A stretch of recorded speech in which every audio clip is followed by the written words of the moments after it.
ඉලන්දාරියෙක් මගෙන් ළඟදීම ප්‍රශ්නයක් ඇහුවා.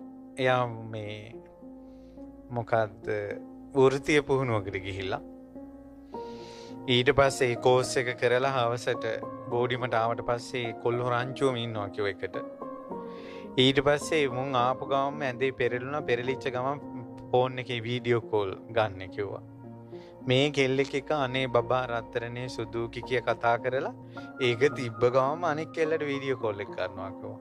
අනේ බබා සුදු රත්තරන් මගේ පනේ කියලා කතා කරලා ඒක දීපු ගමන් අනිත් කෙල්ලට ගන්නවා. ඒ කොල්ලා මගෙන් ඇහුවා හැබැයි හෙන්න මොලේ හැබැයි කොල්ලට. ආන්දරනේ මම මේක දැක්කා. ඒතර ඒ කතා කරන කෙල්ල බොක්කෙම වගේ කතා කරනවා. කොහේ ඇහෙනවා කිව්වා අනිත් අයට. එතකොට මෙයා තමයි කිව්වා අර කෙල්ලටත් කතා කරනවා මේ කෙල්ලටත් කතා කරනවා මේ කෙල්ලටත් කතා කරනවා. මට ඇහුවා හාමුදුරනේ ඇත්තටම මෙතන ගණිකාව වෙන්නේ මේ කොල්ලා නේද කියලා කිව්වා. මං කෝ හරි පුතා. සමහරට අර කෙල්ලට මේ කොල්ලා විතරක් වෙන්න පුළුවන්. ඊළඟ මේ කොල්ලා රංචුවක් ඇසුරු කරනවා. ඒකට ඇත්තටම මේ පිරිමියෙකුත් වෙලා නිකම්ම ගණිකාවක් වෙලා. හොඳට බලන්න ඔය මොලේ කියන එක කල්පනාවක් කළා. ඒ අයට සුගතියක් කොහොම ලැබෙන්නද?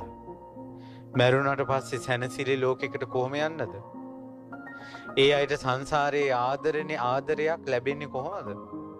තමන්ගේ හිතේ වංචාව, මුලාව, රැවටීම අන් අයට දෙද්දී යසෝදරා වගේ උතුම් ගුණ තියෙන කතුන් කොතෙක් පැතුවත් ළඟින්වත් යන්න බෑ. හම්බෙන්නේ මේ වගේ චරිත. ආදරේ කියන එකට කැමති නැත්තම් ඔය ලෝකේ හැම එකාටම hina වෙවි මේ ප්‍රේමේ දිදී ඉන්න කෙල්ලෙකුට කැමති නම් ගෑණියෙකුට කැමති නම් ඔබත් ඒ වගේ චරිතයක් වෙන්න. එතකොට ඔබට ඒ වගේම කෙනෙක් ලැබෙනවා. තමන් ලෝකෙට දෙන දේ තමන්ට ලැබෙන්නේ. මම මේ කියන්නේ ඔබට සැබෑ ආදරයක් සෙනෙහසක් බිරිඳකගෙන් හෝ පින්වතියකින් හෝ ලැබෙන්න ඕනේ නම් ඔබගේ ආදරය ප්‍රේමයේ සෙනෙහස වගකීම අවංග වෙන්න ඕන. නැත්තම් ලැබෙන්නේ නැහැ.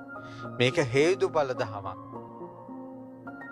ඒතකොට තමන් සංසාරේ අවංක නොවන චපල නොවි සත්‍යවාදීව හිටපු නැති එකේ සාපේ තමයි අද ඔබට ඔබගේ හිත සතුටු කරවන ආදරයක් අම්මා කෙනෙක් වගේ ළඟින් ඉඳලා ඔබව බලා ගන්න කෙනෙක් මොන ගැහුන්නේ නැත්තම් ඒකට හේතුව